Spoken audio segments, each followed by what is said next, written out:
हाजी खान साहब, आपका सवाल छोड़ा नहीं है। देवकी नंदन जी, क्या सबूत है कि वहाँ भगवान कृष्ण पैदा हुए थे? पूछ रहे हैं। कितने हजार साल पहले पैदा बताइए। नहीं, पहले तो आप ये बताओ, आप इस बात को मानते हो कि नहीं कि भगवान श्री कृष्ण पैदा हुए? बिल्कुल, जब दुनिया में आए तो पैदा हुए। नहीं हुए कि नहीं? हाँ बिल्कुल पैदा हुए। आपसे पूछा ही नहीं, आप क्यों बोलते हो बीच में भाई? आप अपनी बात कहिए। अरे मुझे आप बताओ, सही प्रकट हुए कि नहीं? आप कह रहे पैदा हुए प्रकट हुए, दो चीजें हो गई ना।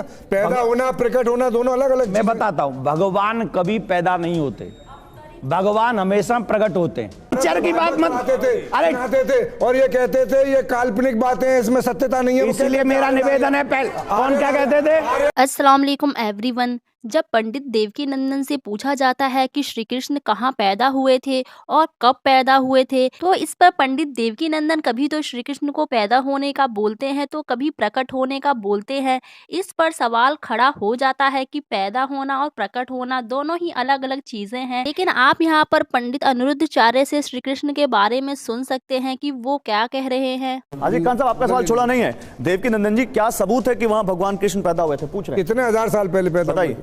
नहीं, पहले तो आप ये बताओ, आप इस बात को मानते हो कि नहीं कि भगवान श्री कृष्ण पैदा हुए? बिल्कुल, जब दुनिया में आए तो पैदा हुए। नहीं हुए कि नहीं? हाँ बिल्कुल पैदा। आपसे पूछा ही नहीं, आप क्यों बोलते हो बीच में भाई? आप अपनी बात कहिए। अरे मुझे आप बताओ, सही प्रकट हुए कि नहीं? आप कह रहे पैदा हुए प्रकट हुए, दो चीजें हो गई ना। पैदा होना प्रकट होना दोनों अलग अलग। मैं बताता हूँ, भगवान कभी पैदा नहीं होते, भगवान हमेशा प्रकट होते हैं।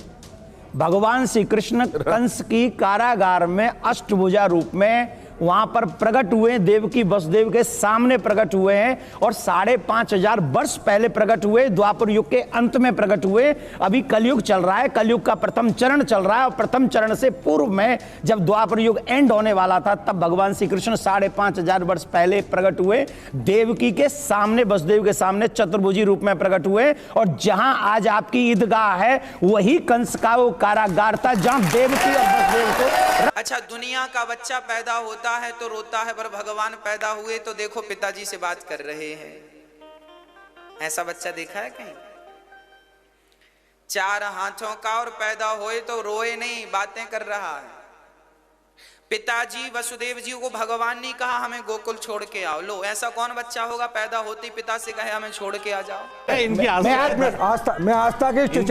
है, आपकी आस्था है, लेकिन पेपर के एतबार से हिस्टोरिकल 2,500 साल पहले काफी पेपर तैयार हुआ तो 5,500 साल की खबर आप पर कैसे आई? मेरी बात सुनो, देखो बीच में इनको बीच में मत छोड़ो, नहीं तो मेरी बात रह जाएगी।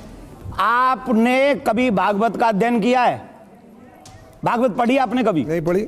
सुनी है कभी? हाँ सुनी है। सुनी है। हमारे आर्यन आर्य टीचर थे, वो हमें टीचर की बात मत अरे थे और ये कहते थे ये काल्पनिक बातें हैं, इसमें सत्यता नहीं है। इसलिए मेरा निवेदन है, कौन क्या कहते थे? आर्यन आर्य हमारे टीचर थे, वो पढ़ाते थे और हमने जितनी महाभारत और गीता सुनी है उन्हीं से सुनी। अच्छा हाजी खान साहब, एक मिनट। तो आप इन दोनों पंडितों की बातों में से किसकी बातों को सच मानेंगे?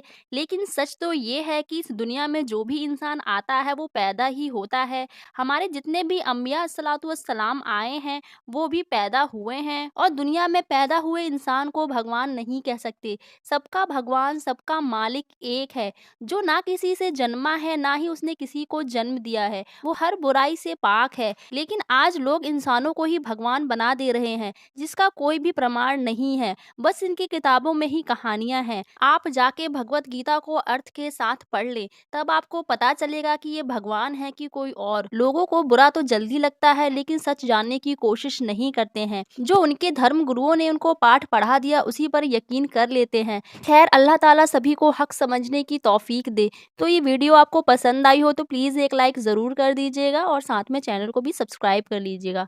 तो मिलेंगे हम ऐसे ही अगली वीडियो में, तब तक के लिए रखें अपना बहुत सारा ख्याल। टिल देन बाय एंड अल्लाह हाफिज।